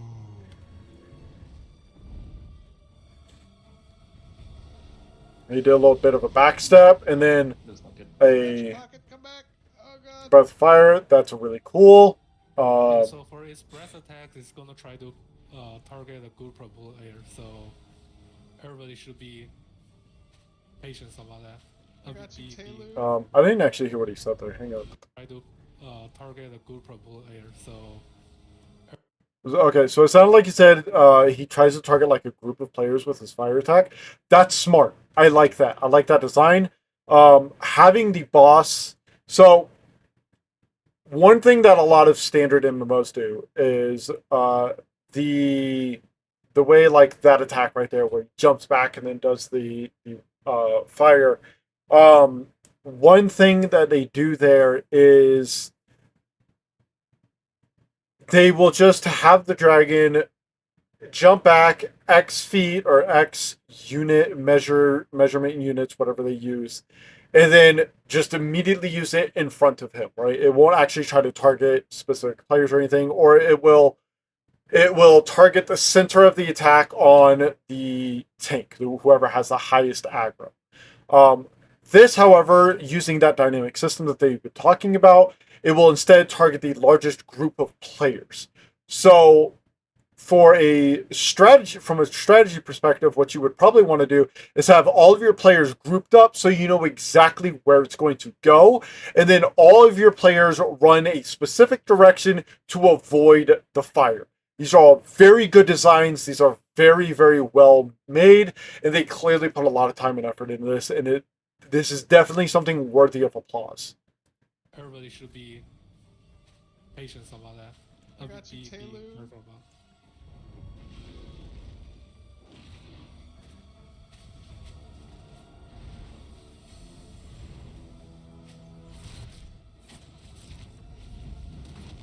I love the anims and the sound. Andrew did such a great job on this guy's sound.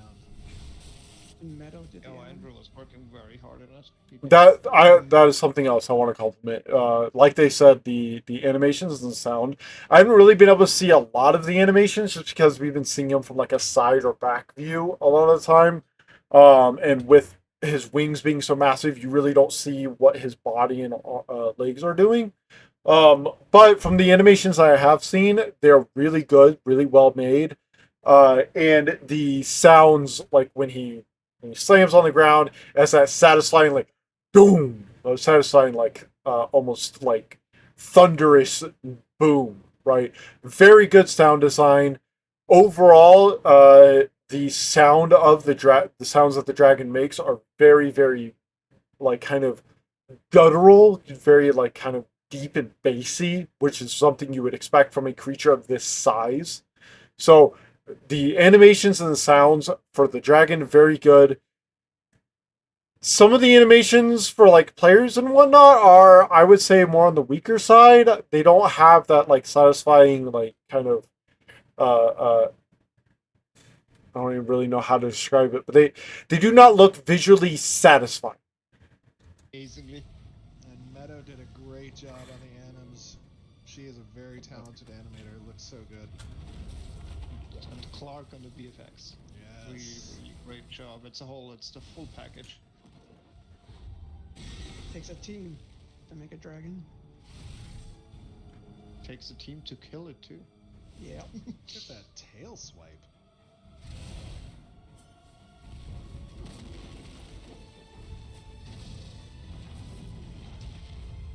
God, I love the cleric's instant heal ability. When I see a health just drop to nothing and I spam that, it's so good.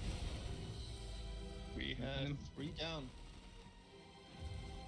Ooh, we're burning. Oh no. Oh my gosh.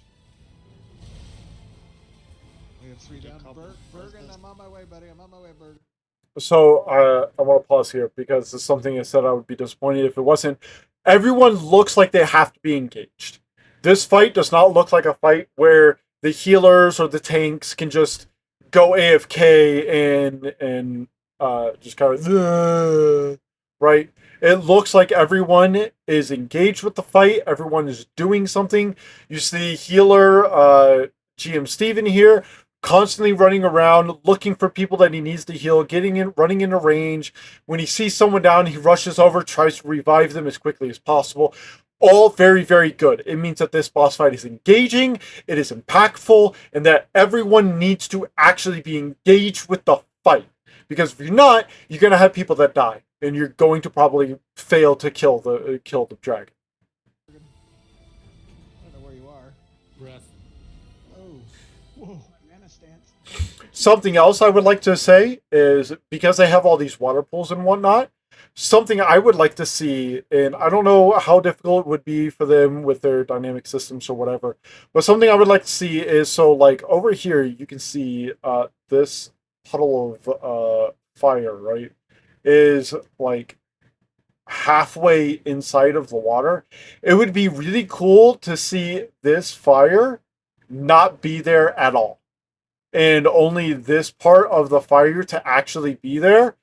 To show that the water actually has an effect. So, like, if you stand in the water, when he goes to his breath attacks or whatever, it might not stop him from doing them, but you could get, like, a resistance to the fire while standing in it, and while you're in it, you wouldn't have to worry about these fire puddles being in the water itself. it would just add, and just to clarify, it doesn't need to be like a huge damage resistance. It could be something like 10-15% damage resistance, right? And multiplicative stacking, of course, right? But it would give another level of complexity to the fight that the players can engage with if they want, and having it be a small amount, like 10-15%, isn't huge. It might not necessarily be like a game changer all the time, but it gives the players another way to interact with the fight, another way to help mitigate the damage, ease up the healing on the healers, make the tanks a little bit more durable, help the DPS survive a little bit longer, and make deaths a little bit more difficult, right? And it would also influence the positioning of the boss and where the tanks hold the boss. I'm back again. Going back. I'm rezzing you, Bergens. Oh my gosh. Oh. So right here, I just want to note something, right? So the dragon clearly goes over Steven, but he doesn't take damage. Now, I don't know if maybe his Resurrect gives him like some immunity frames or something, but this should just not happen. It just shouldn't. Maybe give you like maybe a little bit of damage mitigation at most, like maybe 5% damage mitigation, but he 1,000% should have taken damage from this, and the fact that he didn't is personally, I think it's kind of bullshit. I don't think this should be something that happens. He should be taking damage. My God. Oh, we lost 2 more. Oh, Brutal. he's gonna go again. I think I might accidentally be. Here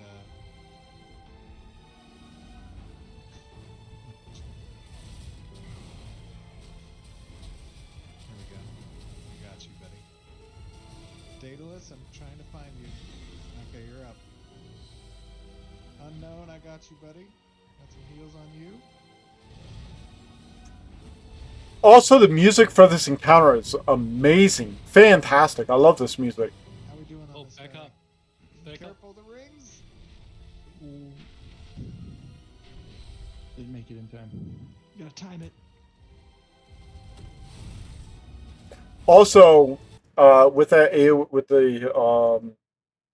this AoE, seeing it again, I really like it because if you time it correctly, you can stand on this second ring, right, as like melee DPS. Wait for this to explode and then immediately move in and avoid this explosion. And then you completely avoid all the damage, but you're still interacting with the mechanic. Didn't make it in time. You gotta time it.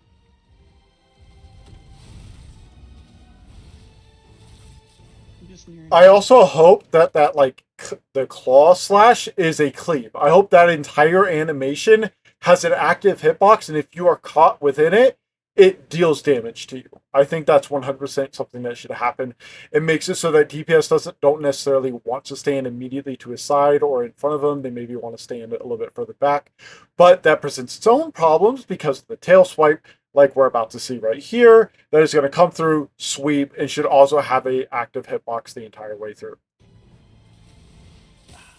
And right there, you can see even this guy, Bucky, got hit by the very tail end of it.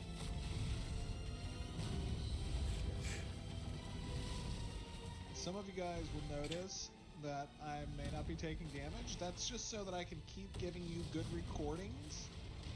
Okay. Okay, that makes sense. Going back to when he was reviving them and didn't take damage, that makes sense now. That he didn't take damage. So a normal player will take damage there. That's good. Not cheating. No, no, no. In the spirit of the You're technically cheating, but it's fine. Oh. It's fine. The only reason why it's fine is because it's in the name of content, by the way. I like how he does it a different direction. Like, Yeah. it's like it's random, right? It's gonna be You loud. never know. No, it's not random. It will try to breath through the most Oh, players. nice. Smart. Yeah, and that's good. So right there, you tell him it seems random, but it's not, and that's how it should seem at first. Like when you're new to the fight, that's how it should seem. It should seem completely random what he's doing, because that gives the feeling of a living, breathing creature. But then you learn that it's not random, he's doing it intentionally, right? And that doesn't just make the dragon feel like a living creature, it makes the dragon a living creature, right? Instead of just feeling like one, it is one. It's targeting where it's going to do the most damage. That's what an intelligent creature is going to try and do. Clever dragon. Yes, very clever dragon. Talked about with the adaptive AI being able to kind of respond to large quantities of players. If you try to mass this guy down, he's going to be That's good. selecting AoEs in the direction of those hordes. That's good. I didn't know that they had this. I didn't know that they had this adaptive AI. Like I said, I've never played this game. I haven't really followed or anything. But adaptive AI, I think, is something that all MMOs should start doing. And all, not even MMOs, all games should do.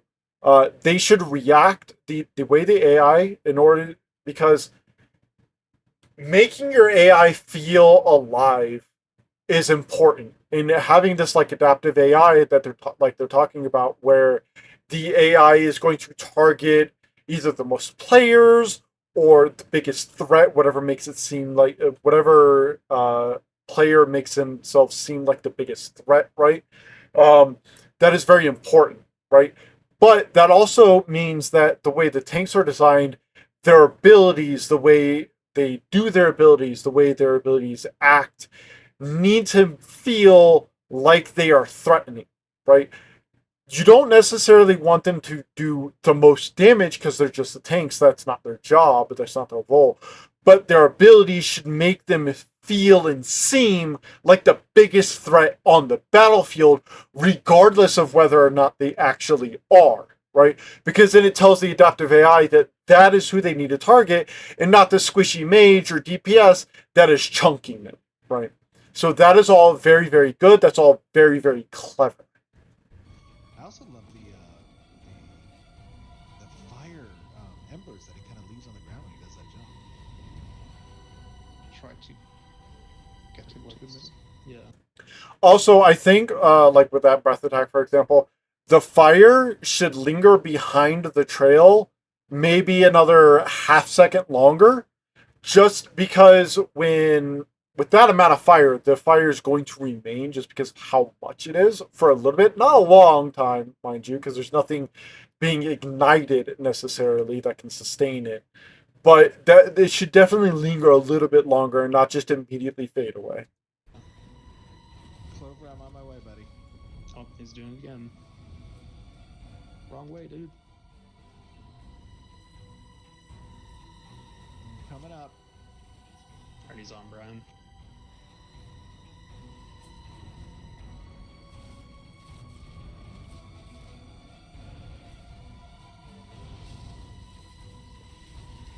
Good job, clerics.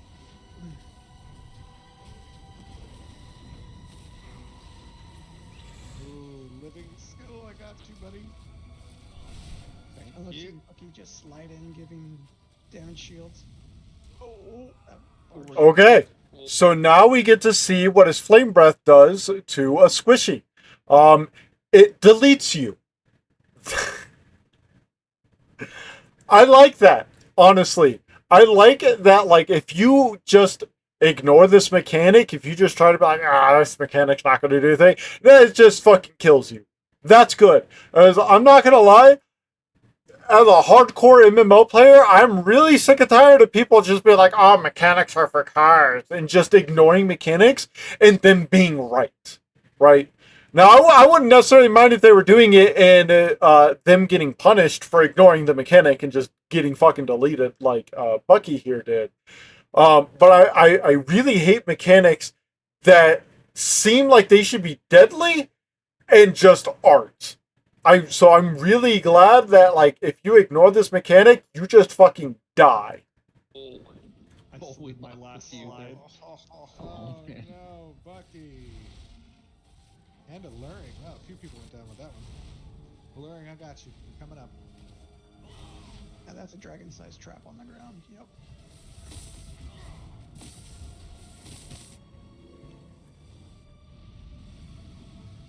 I got you on heals. Luperza, I'm gonna res you. That is some gorgeous fire. Looking at it from the inside like that, that is some gorgeous fire. Minute thing again. It's alright. Let him I didn't go down get some my stacks I on. threw myself Oh, down. he's bringing down. He's bringing down ads. Okay, so ad phase. Oh, but he doesn't stay in the air. Kill the ads. Interesting to know. So the dragon is still there. He's still a threat, and you still have to pay attention. Even as you're killing ads. Yeah. Yeah. He's gonna do brown. Okay, so he does stay in the air. He's doing these like sweeping passes. Honestly, I think he should just stay in the air during this whole fight. Not become untargetable, so your range can still attack him and whatnot. But he should just stay in the air and keep doing these like drive-bys. Luperza, you're next. Oh, you're up, Luperza. Here you go, Pocket.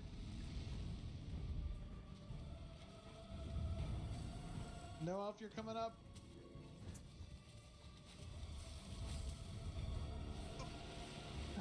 Oh no. He's absorbing. Get him down, get him down. Okay, this is interesting. So now, this is a good mechanic. This is interesting. This keeps the fight engaging, okay? So now he's absorbing these ads that he called down that aren't dead. And you have to kill them before he absorbs them or he gets a boost.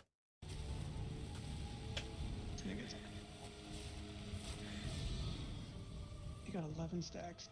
Oh. Okay. But here's my question. Okay, what do those stacks do?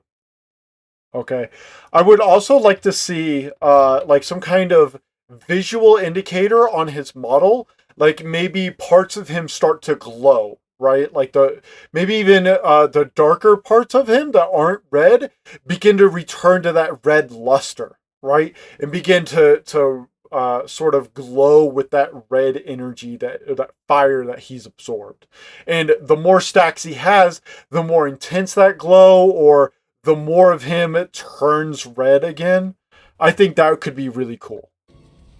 It would just be a nice indicator. Increasing damage output, he's enraged. Okay. Okay, so it increases damage.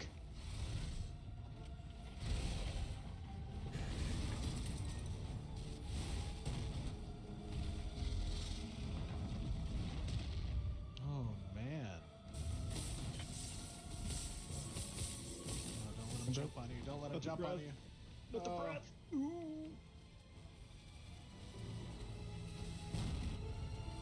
I'm just trying to I'm getting great cinematic angles of this guy. Nice. Get the shot. He is, I will admit. You died for the shot. I will To admit. get it for you in 4K through death. Steven is doing an amazing job with cinematography during this fight. Buddy.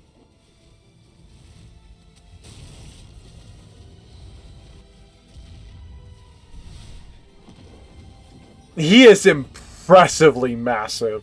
Hold on, I want to go back to that because like this shot right here, seeing him just towering over Steven, holy shit, this is an absolutely beautiful shot. I honestly wish he had turned off his HUD here so that way I could get a screenshot of this, because this is a shot that I would want 100% set as my fucking wallpaper on my desktop background. This would have been absolutely gorgeous.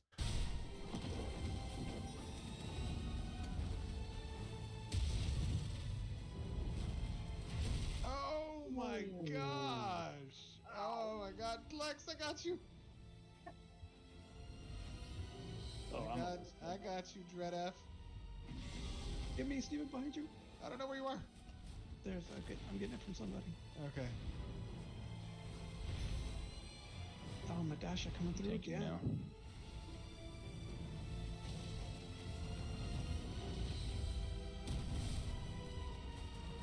Oh my gosh, he's gonna Living jump, he's bombs. gonna jump. Watch out. There he goes. Boom! This guy looks so good. It pounces on me. Oh, how much damage did that tail swipe do? Oh my god, that tail swipe did like 1,000 damage. That's insane. That in the industry is what we call a fuck you. That's what we call that. Holy shit. Short field down. Trying to get people back in the fight. I got you back. This fight, by the way, this fight alone, if you showed me just this fight in a vacuum, and even now, but especially if you showed me in a vacuum, this fight alone would make me want to play this game. This fight looks so fucking cool and so fucking dope. Having all these players running around fighting this one fucking massive dragon. This fight looks epic. This fight looks awesome. He's so This close. fight is what an action RPG fight should be. We need to focus him down. Watch out. Oh god! Oh, Usul, I saw that. Eat it. Here you go. Even the tank, like that's something that I love. That's something that really makes me happy. Is even the tank took that breath attack, and even he got chunked. And you gotta remember, Usul, this guy was the guy that was sitting in like 4.9, 5K health. This guy has a lot of fucking health.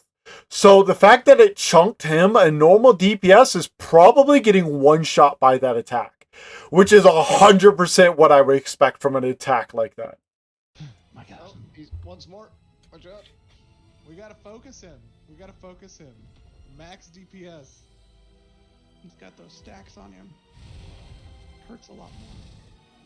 Sky Mason, you're coming up.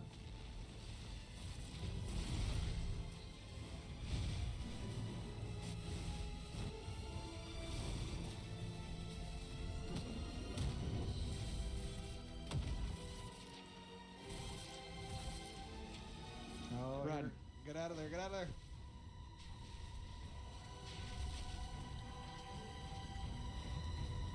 Lost a couple more. Labor with. Ooh. Ooh, oh. Gosh. Skeleton crew. We can do it. He's at 60,000. Come on. Dread, I'm getting you up, buddy. Thank you. Oh my god, we just lost 5 more people. We got him. I So believe. close. You're up, Dread.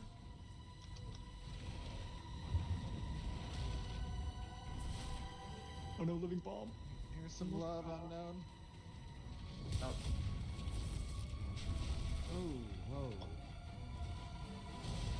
Look at some 30k. 30k. Ow. he's so close. He's so He's close. raging. Get him. Actually, I know the thumbnail shot I'm gonna get. Hang on. 30k. Oh, I missed it. Hang on. Whoa. Look at some 30k. 30k. Right here. There we go. Ow. he's so close. Yeah, that's gonna be the So thumbnail for close. sure. Get him. Let me see those lethal blows, fighters. He's so close. Yeah. Yes. Oh, man. Ah! I think I shot him last.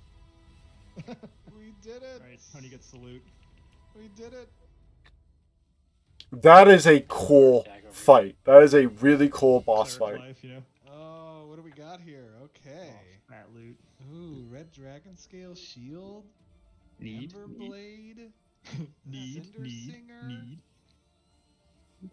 And a corrupted plate That's some- breastplate. Very Some nice. pretty good rolls. Very nice. Need. I greeted everything. Very cool. Well done, everybody. We did it. We defeated him. Kill screenshot. Oh yeah, we should definitely get a screenshot. Let's line up. Let's line Hang on, I gotta use. up and get a screenshot next to the body. Right Rolls next, first. right next to the mouth. You were there. Let me adjust my Wait, options. Whoever gets the loot has to show it off. I can't find Cat. Where's Cat? Or Resin? Buried under the body somewhere. There we go. Everyone slash flex. Oh yeah, /flex. I gotcha. Yeah, very nice. Well done. Very cool. Great job, Chung. That was a very fun fight. Really great job with that dragon. And Jeremy and Ben and everybody else who brought to life the Citadel of Steel Bloom. It looks beautiful, and this was a really fun raid fight. As you guys saw, we have our live testers helping us out. I want to give a big shout out to the PI team and all of our pre-Alpha 2 testers, the Alpha 1 testers who are being invited. We've sent out about 6,000 invites so far to our Alpha 1 users. We're going to be sending out more in the coming couple of weeks. So if you guys were part of Alpha 1, make sure you're keeping an eye out for that. Big props to our network teams, to our DevOps teams, to our ICS teams as this testing continues towards Alpha 2. We have announced that Alpha 2 is going to be starting in October. For those of you who have Alpha 2 access, keep up to date with our announcements.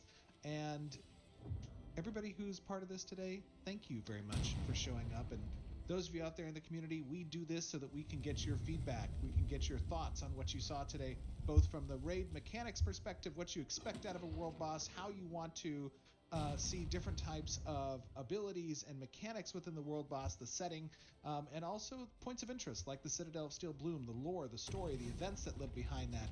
Your guys' feedback definitely means the world to us. This is why we do these demonstrations, why we have a transparent development process, so that we make sure we're going in the direction that is answering the call of our community for the next great MMO that's going to be Ashes of Creation. Thank you all for joining us today, and we will see you guys back on stream. And honestly, if they do keep this up, this game does have the potential to be an absolutely amazing and really, really great MMO. It really does. Yeah. I mean, I said I gave my feedback during the boss fight and everything, and I know I'm not a part of the community or anything, but I hope that the Ashes of Creation developers see this video. I doubt they will, but if they do, think about some of these things some of the things that I suggested. Of course, this fight, especially as you got into it, really sort of ramped up and really sort of brought a lot of mechanics into the actual fight itself. And yeah, I'm excited to see what else they have for this game. I'm excited to see what else they do with this game. And yeah, I'm excited for what other lore they might have. And in fact, I'm even I'm gonna subscribe because I'm gonna stay up to date. I'm gonna actually pay attention to what happens with this game now because I'm really excited. I'm really interested. So yeah. Anyways, thank you all for watching. Thank you for coming to the corner. I have been the Deem as always. If you liked the video, hit the like button, hit subscribe. If you didn't like the video, hit the dislike button, leave a comment telling me why. And until next time, I will see you all later.